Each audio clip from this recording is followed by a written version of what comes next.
Hello friend, आज हम बात करने वाले हैं लासा एवं मासा के बेसिक एवं ट्रिक के बारे में। तो आइए हम पहले कुछ बेसिक समझ लेते हैं। जैसे पहला हमारा बेसिक है अपवर्तक या गुणनखंड।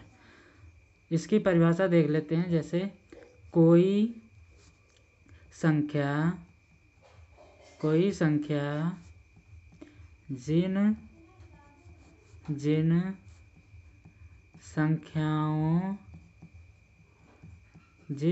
संख्याओं से पूर्णतः विभाजित हो जाती है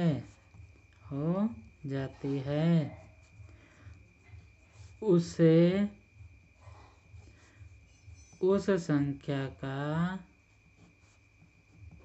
उस संख्या का अपवर्तक या गुणनखंड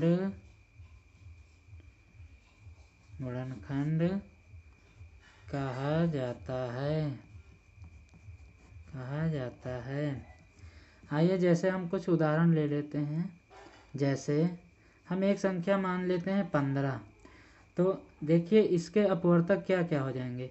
ये संख्या 1 से पूर्णतः विभाजित हो जाएगी, 3 से हो जाएगी, 5 से हो जाएगी और 15 से हो जाएगी। और दूसरी संख्या जैसे ले लेते हैं 18। तो ये पहली बात तो 1 से हो जाएगी, 2 से हो जाएगी, 3 से हो जाएगी, 6 से हो जाएगी, 9 से हो जाएगी और 18 से हो जाएगी। अपवर्तक या गुणनखंड की जो संख्या होती है वो सीमित होती है। आइए अब हम उदाहरण के जरिए समझते हैं। अब जैसे हम 36 ले लेते हैं। तो अब 36 के अभाज्य गुणनखंड करते हैं। तो 18 दूनी 36, 2 9 18, ये हो जाएगा 3 त्रिका 9। अब हम इसके क्या कर लेते हैं, गुणनखंड लिख लेते हैं। 2 गुणा 2 गुणा 3 गुणा 3। अब इसको हम क्या घातों के रूप में लिख लेते हैं। 2 की घात 2 गुणा 3 की घात 2। अब इन घातों में 2 + 1, जो ये हमारी घात है 2 की घात 2, इसके साथ हम 1 प्लस करके लिखते हैं। और ये 3 की घात जो 2 है, ये 2 + 1 लिखते हैं। अब ये 2 1 3 हो गया और ये 2 1 3 हो गया, यानी कि 9। 3 × 3 = 9। अब 36 के लिए देखिए 1 2 3 4 6 9 12 18 और 36। अब देखिए इनकी संख्या गिनते हैं। 1 2 3 4 5 6 7 8 9। तो हमारा गुणनखंड यहाँ पे कितने आए हैं, 9। और यहाँ इस तरह हमारे गुणनखंड करने पर या अपवर्तक लिखने पर भी 9 आ रहे हैं। अब एक दूसरे उदाहरण के तहत समझ लेते हैं। 18 522। अब इसके हम अभाज्य गुणनखंड या अपवर्तक करते हैं। तो 2 9 18, 2 दूना 4, 2 छंग 12, 2 छंग 12, 2 एकम 2। अब ये हमारी संख्या 3 से कटेगी। 3 3 त्रिका 9, 3 8 24, 3 7 21। फिर आ जाइए 3 दहम 30, 3 दूनी 6, 3 9 27, 3 त्रिका 9, 3 त्रिका 9, 3 चौक 12, 3 त्रिका 9। अब ये हमारी 7 से कट जाएगी। 7 चौक 28, 7 9 63, 7 7 49। अब इसके अभाज्य गुणनखंड लिख लेते हैं। अब 2 × 3 × 3 × 3 × 7 × 7 × 7। अब इनको हम घातों के रूप में लिख लेते हैं। 2 की घात 1, 3 की पावर 3, 7 की पावर 3।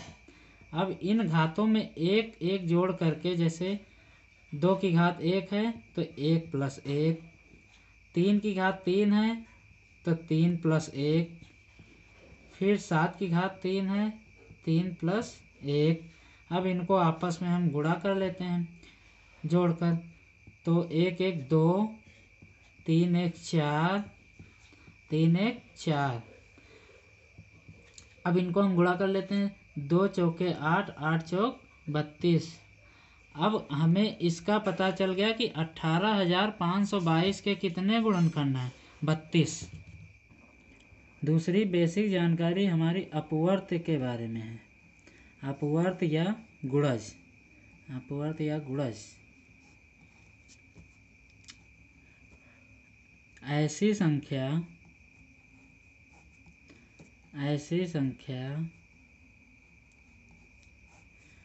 जिसमें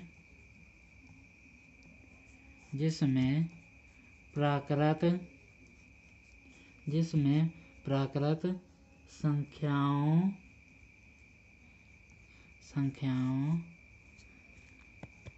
1 2 3 अनंत प्राकृत संख्याओं से गुणा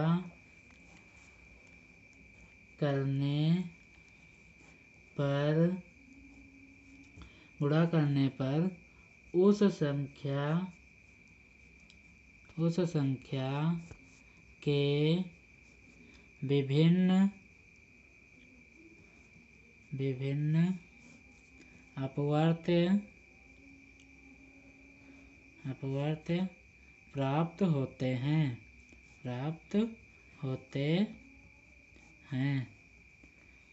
जैसे एक संख्या हम 5 ले लेते हैं। तो अब 5 में हम 1 से जब गुणा करेंगे तो 5 एकम 5, 2 से गुणा करेंगे तो 10, 3 से गुणा करेंगे तो 15 ... इसी तरह क्रम चलता रहेगा। आइए दूसरी संख्या 10 ले लेते हैं। तो 10 को 1 से गुणा करेंगे 10 एकम 10, 2 से गुणा करेंगे 10 दूनी 20, 3 से गुणा करेंगे 10 3 30। इसी तरह ये अनंत तक जाएगा। अब आइए हम लघुत्तम समापवर्तक के बारे में समझते हैं। लघुत्तम समापवर्तक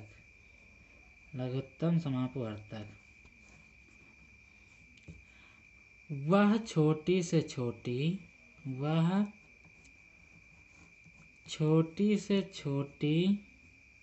संख्या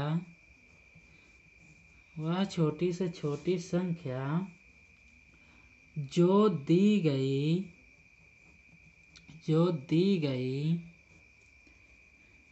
संख्याओं से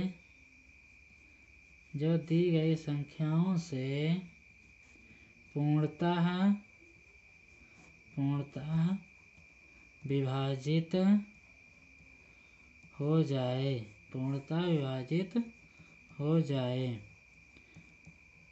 पूर्णतः विभाजित होने का मतलब यह है कि शेषफल शून्य बचे। माना हमने 3 संख्याएं A, B, C ली और इनका लासा हमें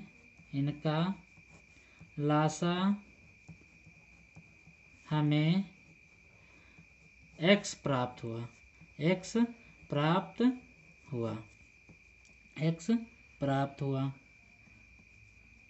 तो ये निम्न नियम का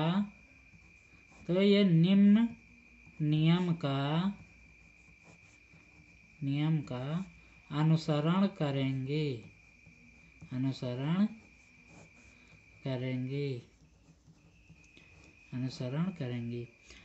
अब जैसे हमारा A, B, C का लासा हमारा x है, तो x को हम पहले किससे भाग देंगे? A से। इसका शेषफल क्या आना चाहिए? 0। फिर हम लासा को भाग किससे देंगे? b से। इससे भी इसका भी शेषफल क्या आना चाहिए? 0। और तीसरी संख्या से हम लासा को भाग देंगे तब भी क्या आना चाहिए? शेषफल 0 आना चाहिए। अब लासा निकालने की दो विधियां हैं। लासा निकालने की दो विधियां हैं।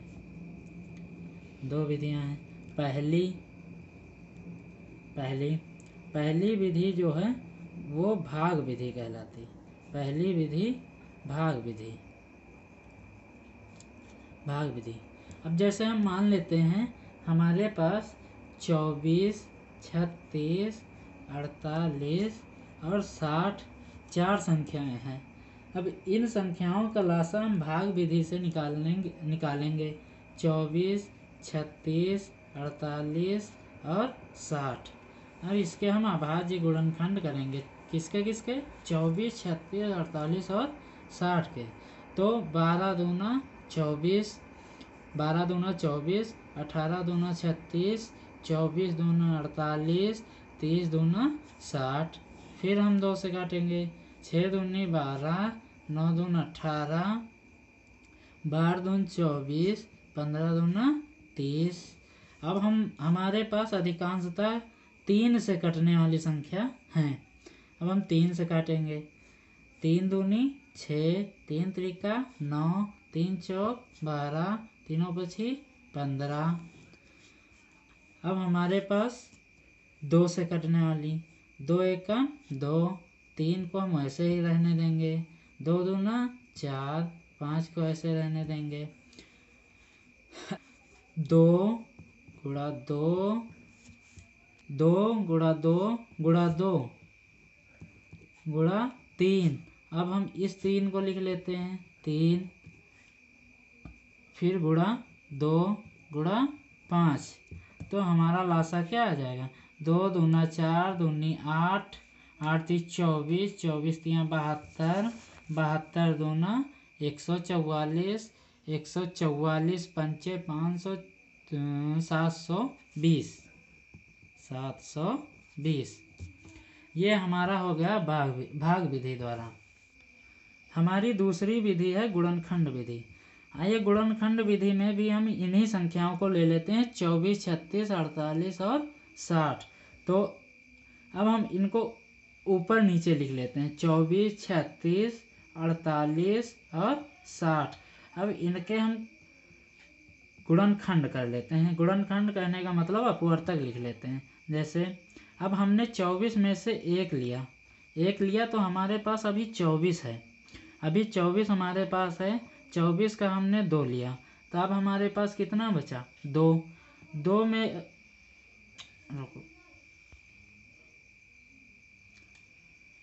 24 के अभाज्य गुणनखंड लिखते हैं। जैसे 1 लिख लिया हमने। जब हमने 1 लिया तो हमारे पास अभी 24 है। 24 में से हमने 2 लिया तो हमारे पास अब 12 बचा। 12 से हमने फिर 2 लिया, अब हमारे पास 6 बचा। 6 में हमने 2 फिर लिया, 2 लेने के बाद हमारे पास क्या बचा? 3 बचा। फिर अब इसको हम घातों के रूप में लिख लेते हैं। जैसे 1 गुणा 2 की घात कितनी हो जाएगी? 3। और 3 की घात कितनी हो जाएगी? 1। अब आइए 36 से करते हैं। 36 का हमने 1 लिया, हमारे पास अभी शेष 36 है। 36 का हमने फिर लिया 2, अब हमारे पास 18 है। 18 से हमने 2 लिया, हमारे पास 9 है। 9 से हमने 3 लिया, अब हमारे पास 3 है। 3 को हमने लिख दिया। फिर अब इसको हम घातों के रूप में लिखते हैं। 1 गुणे 2 की घात कितनी? 2। 3 की घात कितनी? 2। अब आइए 48। 48 का हमने 1 लिया, 48 मेरे पास अभी शेष है। 48 का हमने 2 लिया तो मेरे पास 24 बचा। 24 में से हमने फिर 2 लिया तो हमारे पास 12 बचा। 12 से हमने 2 लिया, 6 बचा। 6 से हमने 2 लिया, 3 बचा। 3 हमने लिख दिया। अब हमारे पास 1 2 की घात कितनी 3 और 3 की घात 1, 2 की घात कितनी है 4, 2 की घात 4। अब आइए 60 का ले लेते हैं 1। अब मेरे पास 60 है, 2 लिया 30 बचा, फिर 2 लिया 15 बचा, फिर 3 लिया 5 बचा, 5 को हमने वैसे लिख दिया 1 गुणा 2 की घात कितनी 2, 3 की घात कितनी 1, 5 की घात कितनी 1। अब आइए हम लासा में क्या देखते हैं, लासा में हम देखते हैं कि जो हमें मिले उसकी सबसे बड़ी वाली घात ली जाती है। तो सबसे पहले हमारा क्या मिल रहा है 1 मिल रहा है, फिर 2 में भाई 2 में 2 लासा में अब जो हमारा मिल रहा है, जैसे सबसे पहले हमारा सब में क्या है 1, सब में का मान है तो हमने 1 ले लिया। अब देखते हैं 2 देखिए सब में मिल रहा है, तो जो सब में मिलता है उसकी सबसे बड़ी वाली घात हम लेते हैं। तो सबसे बड़ी घात किसकी है 2 की घात 4, यानी कि 48 वाले में 2 की घात 4 है। अब 3 मिल रहा है सब में, हाँ मिल रहा है, तो 3 की घात में सबसे बड़ा कौन है 3 की घात 2 सबसे बड़ा है, 2 ले लिया हमने। अब जो हमारे पास बचा यानी कि 5, तो 5 सब में नहीं मिल रहा है, केवल एक बार है, तो 5 को हम लिख लेते हैं ऐसे। अब हम इसको क्या करते हैं भाई 2 की घात 4 का मतलब क्या हो गया 16, और 3 की घात 2 का मतलब 9, तो 16 9 144, और 144 पंचे होता है 720, यानी कि 720 आंसर हो जाएगा। बस तो प्यारो बच्चों आज के लिए बस इतना ही रखते हैं। ऐसी ही बेसिक और ट्रिक जानने के लिए हमारे चैनल को सब्सक्राइब, लाइक और शेयर करना ना भूलें। बहुत बहुत